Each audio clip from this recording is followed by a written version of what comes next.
My name is Lorna Greiling and welcome to Stories of Hope and Inspiration. I'm sitting out today and very honoured to be sitting with Margot Miller and Madeleine de Kock. And it's mother and daughter, and they are going to share their inspirational testimony about purity and purity in the marriage. Welcome. Firstly, thank you so much for being here. I'm so excited to speak about this. Purity in the marriage. I'm going to start with you, Margot. I think it's something that is absolutely not even addressed often, definitely not in the world, because in the world, the television programs, the magazines, I mean, nobody advocates purity and waiting for your marriage partner in such a pure way that you waited, and we're going to get into that now. But even in the Christian world and in the churches, I don't think it's something that's spoken about enough. And I would love to talk about this and to inspire people that there is this option of purity and the results and the fruit of that seed, of sowing a seed of purity in the marriage. So please tell me, how did you decide, and at what age did you decide that you wanted to wait for your husband in terms of sex? I think you mentioned, you're going to correct me now, even kissing, and all kinds of intimate, marital or even in a relationship. You waited until your marriage day, your wedding day, for everything. Tell me about it, and tell me, when did you decide when did you make this decision?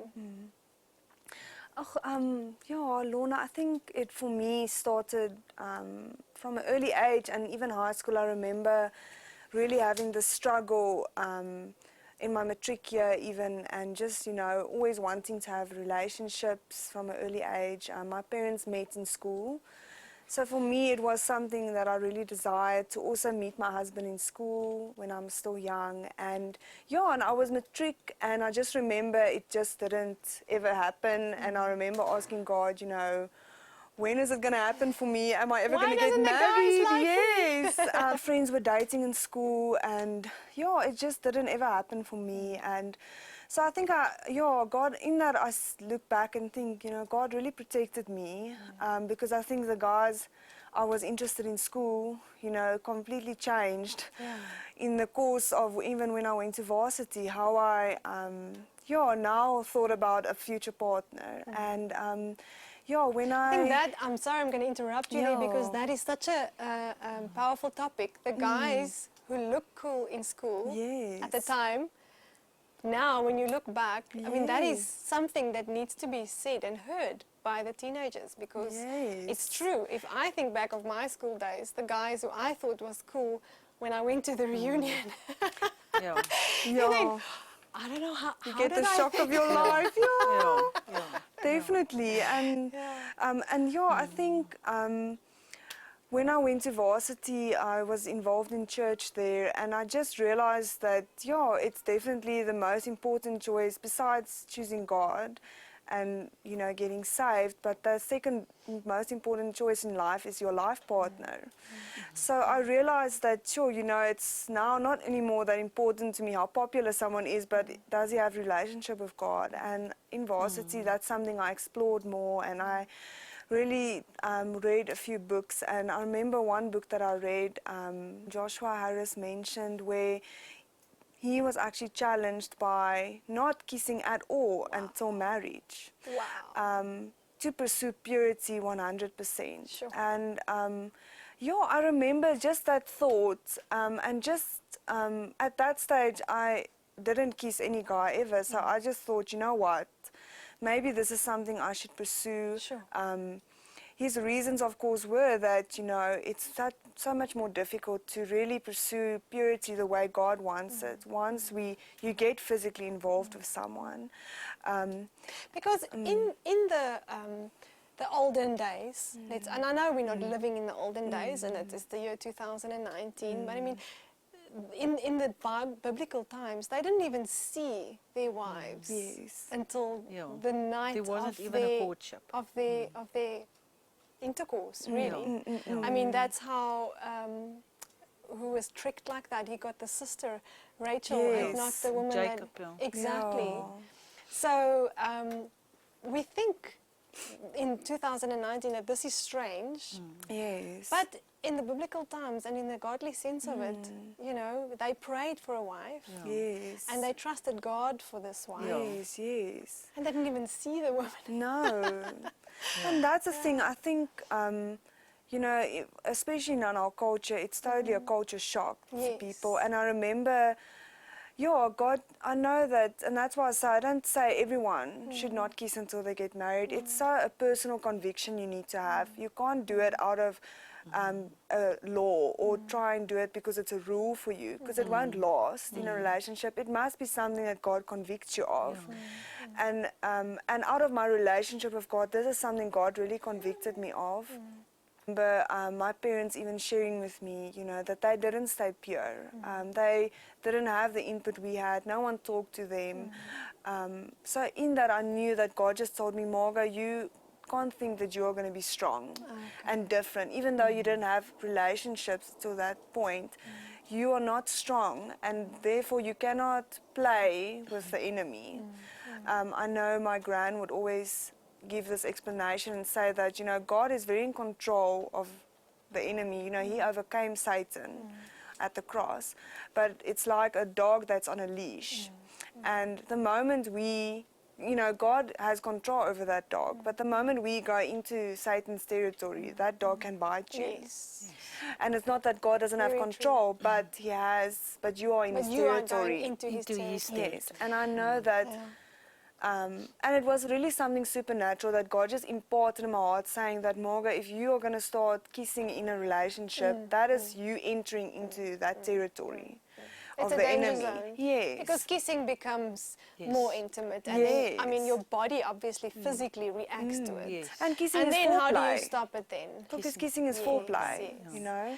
So just to clarify now, because I know a lot of people that are watching, this is a total culture shock for them. They're like, Yes. what? You have Yeah. never touched or kissed a guy Yeah. before your wedding day? Is this even possible? Yeah. And I want to ask you, Madeleine, because you are such a big part of your daughters' lives, and you spoke to them very openly. You shared intimate details about your marriage and things that you struggle with in order to help them to make different decisions, Yeah. to get a different fruit in their marriage. How hard was it, and at what age did you really start to talk about your marriage, and what did you share to enable them to make this powerful choice and to get it right, I want to say, right? Because you can Yeah. decide on something. I mean, how often do we actually even get it right? It's a hard thing to and do. follow Yeah. through. Yeah. Yeah, it was actually amazing how it started. Is when they were in they twins, and in grade 7, we went on a ladies' weekend with friends of ours. Only the girls went on a ladies' weekend, and I shared with them by mistake, but I really believe that it was God's input. How my husband and I went on honeymoon before our marriage. Oh. And they immediately said, Mom, how is it possible? And then I realized I spilled the whole can of worms now. Yeah. And we'll have to open that can of worms now. Yeah. And then I just realized that I have to share it with them. So I did, and I'm so glad that I stepped forward and shared it. Because we could start talking about this whole thing in grade 7, such a crucial age, about being pure and the influence it had in my life. And I was so amazed that when we sat down later on in that week and talked about it, they said to me, okay, Mom, but I understand a lot of stuff now that's happening in you and Dad's marriage. Because we did fight a lot. And we maybe didn't have so much respect for each other. Sure. And And- respect. I think that is one of And the respect, biggest things yeah. that can come out Yeah. of purity and Definitely. waiting in a marriage. Definitely, they are just stuff that happens afterwards. That's not the same. But I didn't have the proof at that stage. You know, it was only things that I experienced in our wedding, in our marriage. And can I And- ask you an intimate question? At what Yeah. age did you meet your husband? I met my husband at the age of 15. Okay. So I went to school at the age of 5. So I was in grade 11 already. Okay. 15 in grade 11. Wow. And And we when did only you start having sex then in your only relationship? when we were at university, and also because of peer pressure. Sure. Because my husband and I really had that desire to wait. Yes, we all We have all that have the- desire. we It know kind of what it's is in God's- us, yeah. right? We We are know- born with it, but then the world comes. It's, and not only the world, in the church itself. Because I realized over the years that the misleading factor at that stage was at university on my first year camp. We went to a church camp for first years, and we asked the minister openly, okay, so when is it a sin to have sex before marriage and you know you're going to marry? Sure. And he didn't give a straight answer about it, and I realized that was my first flaw Sure. that came, or the first lie that came in about, Yes. but we are going to get married, so what's wrong, you know, Because if we have that's sex your then? intent, and I think that's Yeah. something that Margot talked about just now. Is when you date somebody, Yeah. you're just dating. What is your intent? Why Yes. are you dating this person? Yeah, Are you dating? definitely. Why is it a friendship, or are you Yeah. dating to get married? Is it your life partner?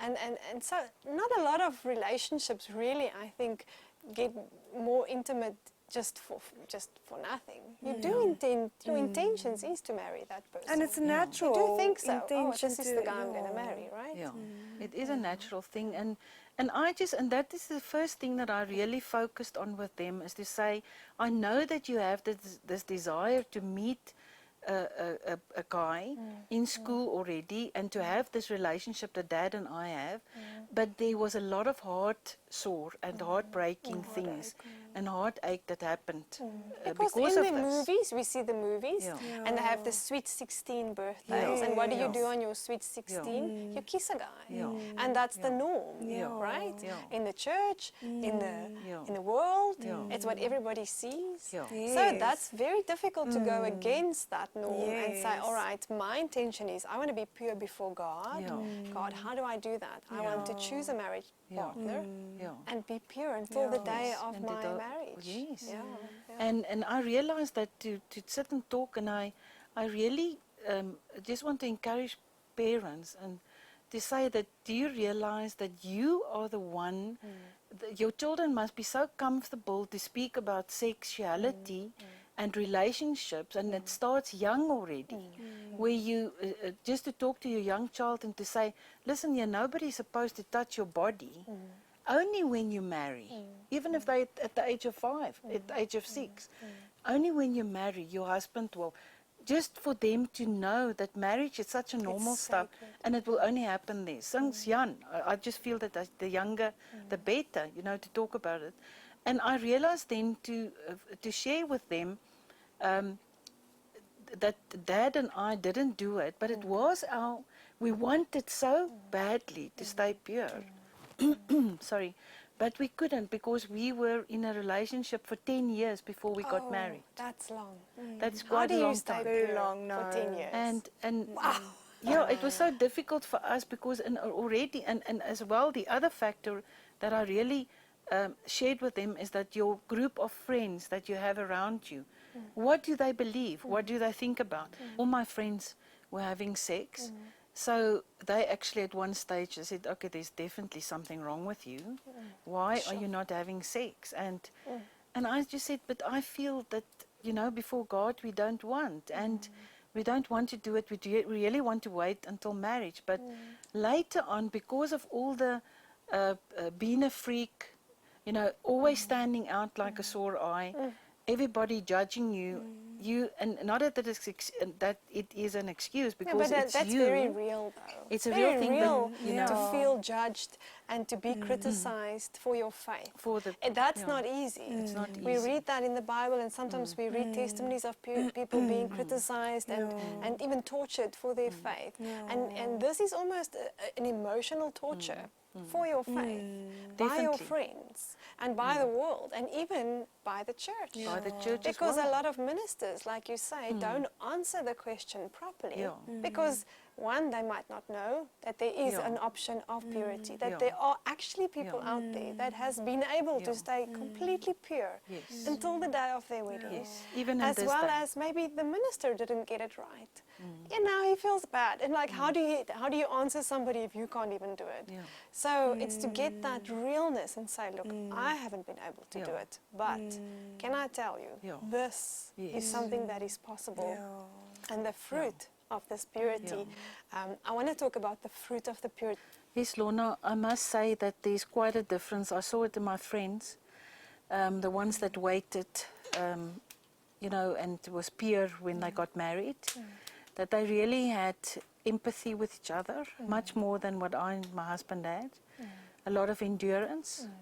I would say they would walk the extra mile with each other. Robert and I really was short-tempered, and I always felt that it was because of that. If I look at my friends, the other thing is respect. I just feel that the respect goes. You know that I never realized how much we stole from each other. You know, and you only see that, and especially now with my daughters, both my daughters being married.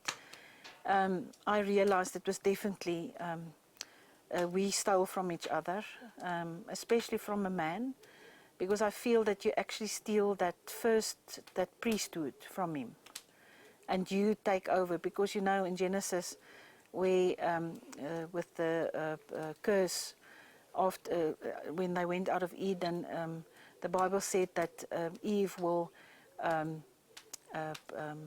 crave after her husband, or what's that word? Long after her husband, and that long, if you go and look in Hebrew, it means that you will always want to rule him. And I feel that that happened. You know, you immediately has taken his priesthood away, and you rule now. You are. And that was the main thing I realized. And then the other thing that I realized with my daughters, after they had their first sexual encounter, they had no shame. Yeah. And I still had a lot of shame in marriage. Long, I would say 6-7 years, you know, in marriage, I still had shame.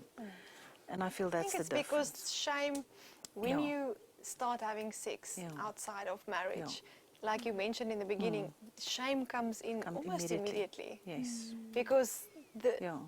it's nice, right? Sin Yes. is nice. It always Yeah. feels nice. Yes. Sin is not nice, otherwise nobody would sin. If Of course, of course. Yes. But sin feels nice Yes. for that moment, Yeah. and then the shame comes Yes. in. That is so powerful. Yeah. Margot, I'm going to come back to you. I want to ask you about your first experience. So now you've courted each other for so long, and you've waited. You were so faithful in your decision, which is so honorable. It's absolutely amazing. I want to honor you for that. And I know it's through God's grace and lots of prayer from your mom and your dad and people around you in the community and the support, because it's not easy. But now you got married. So tell us about your first experience.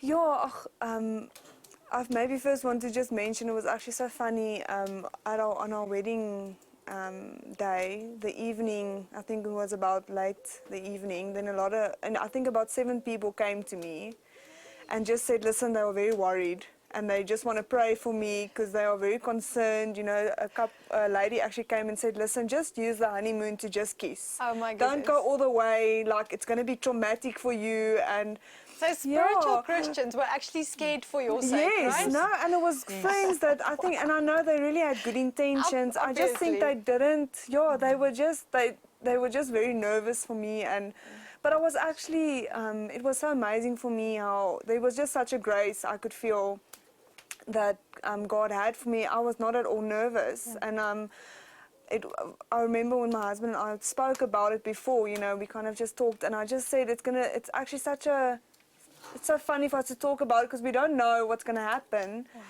And I actually noticed how when God says that He gives you the grace you need, and I think that moment when we got married, when you know, when they announced we are husband and wife, there was a new, we stepped into a new office. My husband and I both stepped into a new office, and there came all the grace we needed for our wedding night.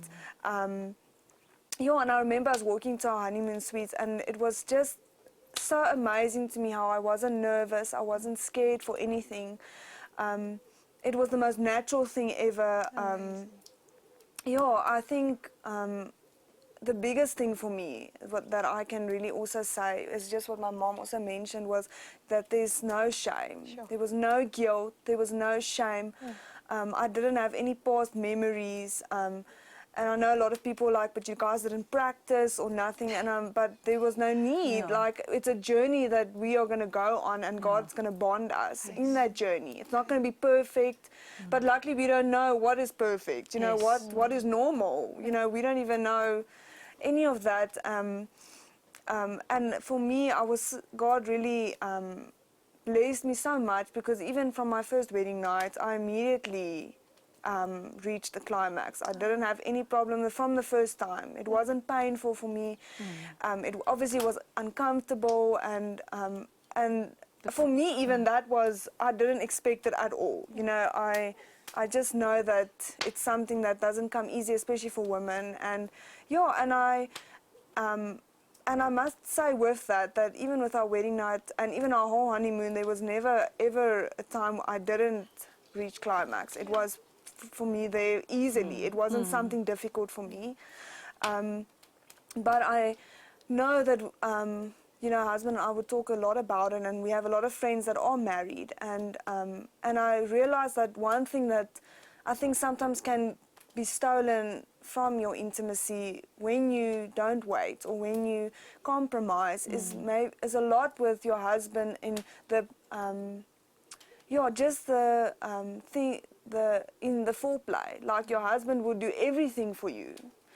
Francois had so much patience with me. He didn't rush into it. He was self-controlled. He had patience, and that I really could see was different from friends of mine whose husbands weren't like that. They rushed into it, and I think that also, obviously, for women, creates a whole different atmosphere in how you experience intimacy. So I really feel that that is something that came with the covenant and with purity, and just with him really giving up his life for me. Like, and even being like, you know what, I don't even care if I don't reach climax. For me, it's most important for me that you do. Yeah. You know, that he doesn't even care Laying about down himself. your own needs. Yes. I think already in the courting. That he doesn't, and that was for me amazing. And even through our marriage, for a long time, it was easy for me. It wasn't something that came difficult. But when I was pregnant and when I had Ada, they definitely changed a lot of things. And I know that immediately the enemy wanted to come and tell us we need to compromise. We need to do something different now. But I'm so grateful to God for my husband, because he is such a man of God, and he really realized that we cannot, if we start compromising now, you know, where is it going to end? And I know that God took us back to our honeymoon, and he just again reminded us that this is where I want you to work towards. This is not something, this I want always for you. And this is something you can always have. But now you have to ask yourself, why isn't there? Why isn't it there? And I realized with me, a lot what changed with pregnancy and all the things, you know, women go through is definitely control came in my life. And I wanted to control things. And control steals intimacy. Sure.